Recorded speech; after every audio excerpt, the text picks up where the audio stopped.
శాశ్వత నివారణ చర్యలు చేపట్టాలని చెప్పి ఈ రోజున సిపిఐ ఆధ్వర్యాన నిరసన దీక్ష కార్యక్రమం జరిగింది, విజయవంతమైనది. కానీ ప్రభుత్వం నిమ్మకు నీరెత్తినట్లు ఉన్నది. నిమ్మల రామానాయుడు గారు పేపర్ ప్రకటనలు తప్పనిచ్చి ఒక గైడ్ వాల్ మాత్రమే నిర్మిస్తూ 160 కిలోమీటర్ల ప్రవాహ వేగాన్ని నిరోధిస్తామని చెబుతున్నారు.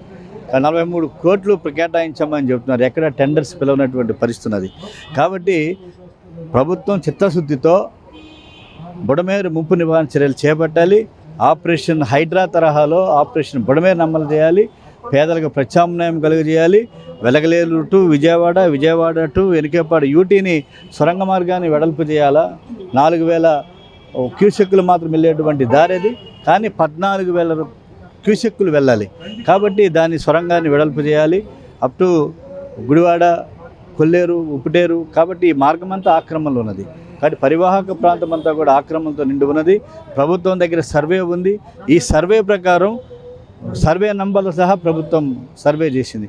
కాబట్టి చంద్రబాబు నాయుడు గారి ప్రభుత్వం తక్షణమే ఆపరేషన్ బుడమేరును అమలు చేసి శాశ్వతంగా ముంపు నివారణ చర్యలు చేపట్టాలని చెప్పి ఈ రౌండ్ టేబుల్, ఈ నిరవధిక దీక్ష యొక్క ముఖ్య లక్ష్యం.